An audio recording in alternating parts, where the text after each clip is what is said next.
Salut la team. Accrochez-vous bien parce que ce qui se passe sur l'actualité du football en ce moment, c'est juste du délire.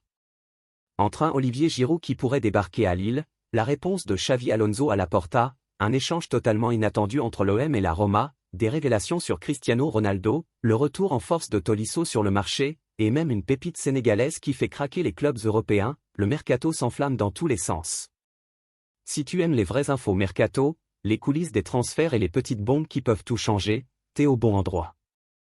Alors lâche un pouce, abonne-toi à la chaîne, et on décolle ensemble pour un tour d'horizon complet de ce qui secoue le foot en ce moment. Allez, c'est parti. L'un des grands dossiers chauds de ce mercato, c'est bien celui d'Olivier Giroud. À 38 ans, le champion du monde 2018 pourrait faire son retour dans le championnat de France, et plus précisément au LOSC.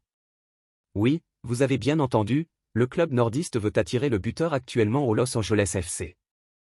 Une information qui peut surprendre, mais qui prend tout son sens quand on regarde de plus près ce qui se trame dans les coulisses. Giroud, qui est sous contrat jusqu'en décembre 2025 avec la franchise américaine, dispose d'une clause qui lui permet de prolonger d'1 an, mais la décision finale revient à son club.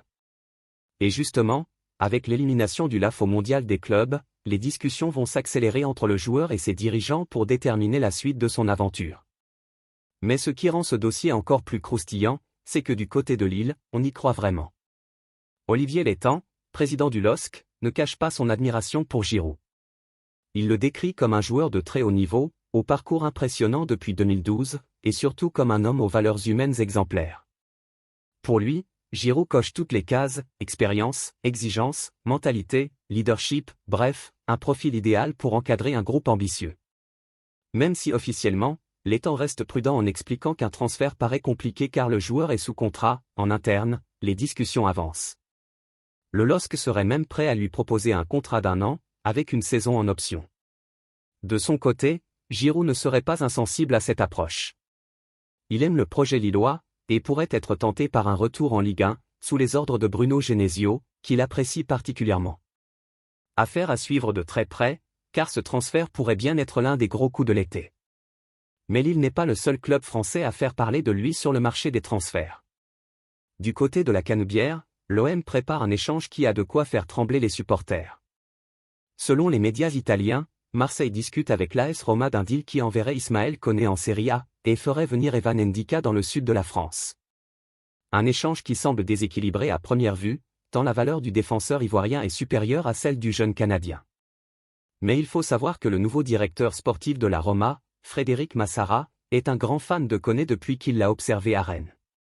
Et avec l'arrivée de Gasperini sur le banc romain, il pourrait vouloir remodeler son milieu de terrain avec ce genre de profil. Koné, prêté à Rennes lors de la deuxième partie de saison, a disputé 13 matchs de Ligue 1, dont 4 comme titulaire, avec 2 buts et une passe décisive. Des stats corrects, mais surtout une marge de progression qui intrigue. De son côté, Evan Ndika sort d'une saison pleine avec la Roma, où il a joué tous les matchs de Serie A. À 25 ans, l'ancien défenseur de l'Eintracht Francfort a déjà une belle expérience européenne, et pourrait devenir un élément clé de la défense de Roberto De Zerbi. Si cet échange venait à se concrétiser, il faudrait s'attendre à ce que l'OM ajoute une compensation financière, mais une chose est sûre, Pablo Longoria est sur le coup, et il pourrait nous réserver une belle surprise. Pendant ce temps, en Ligue 2, l'AS Saint-Étienne ne reste pas les bras croisés. Le club forésien vise Serine Fallou Diouf, une pépite sénégalaise de seulement 18 ans. Ce jeune défenseur central est un véritable couteau suisse capable de jouer latéral droit, milieu défensif ou dans l'axe. Libre depuis son départ de Génération Foot, après une décision favorable de la Chambre nationale de résolution des litiges, il est désormais maître de son destin. Et ce destin pourrait bien passer par Saint-Étienne, même si la concurrence est rude. Plusieurs clubs italiens sont sur le coup, notamment la Lazio et la Roma, et il avait même failli signer à l'Atalanta il y a quelques mois.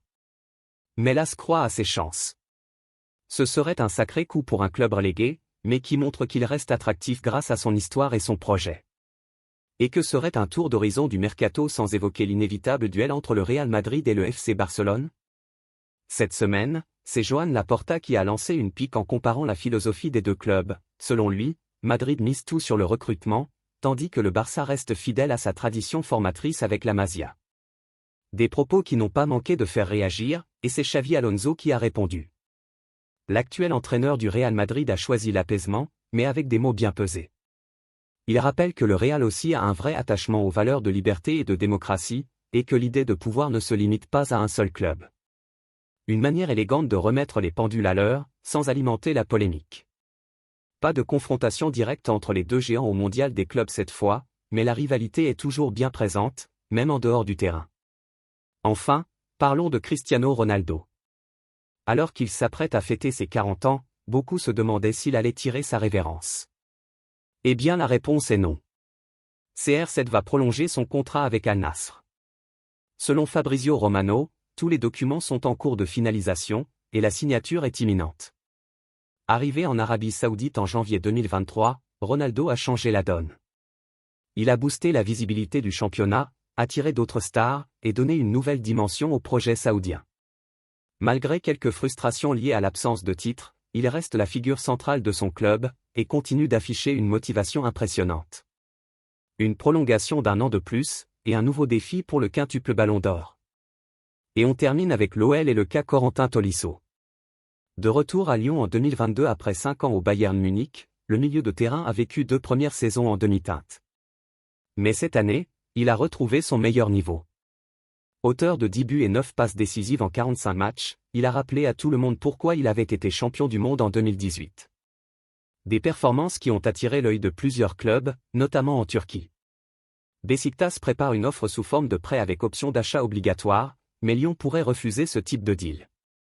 Un autre club, Trabzonspor, est aussi très chaud sur le joueur, et en aurait même fait sa priorité du mercato. Tout dépendra maintenant de la situation administrative de l'OL, rétrogradée en Ligue 2 par la DNCG. Si le club réussit à faire appel et à rester dans l'élite, Tolisso pourrait rester. Sinon, son départ deviendra inévitable. Daniel Riolo est en panique pour l'OL. Mardi, la DNCG a décidé de rétrograder l'OL. Une décision qui fait beaucoup parler. Sur RMC Sport, Daniel Riolo a évoqué la situation des Gones. La première étape, ce sera d'écarter John Textor et de voir. En fait, à management ils sont venus pour investir. Si demain le club descend en Ligue 2, c'est comme s'il perdait absolument tout. Gérard Lopez quand il a mis Bordeaux dans le caniveau, il a été suivi pendant pas mal de temps encore par ceux qui lui avaient prêté l'argent. Et aujourd'hui il les a tous carottés, parce qu'il ne remboursera rien et c'est comme Serge Benamou dans La Vérité si je mens. 2. Il n'y a rien, que dalle, tu n'auras rien. Là, je veux croire qu'Ar va se dire, ok, on a mis un mec qui est un guignol et qui nous a foutu dans la panade donc on va le virer et mettre quelqu'un d'autre. Il a ajouté, oui, dans le passé, Bordeaux et l'OM ont été rétrogradés. Saint-Étienne l'a été. Ça arrive et il ne faut pas croire que, parce que c'est Lyon ça peut ne pas arriver. Aujourd'hui, je dirais qu'on est sur un 60% maintien et 40% relégation. On est quand même sur quelque chose de très dangereux et la clé ça va simplement être l'actionnaire. Qu'est-ce qu'on fait de l'argent? On prend ou on ne prend pas? Mais de toute façon, quoi qu'il en soit, les lendemains sont terribles pour l'OL.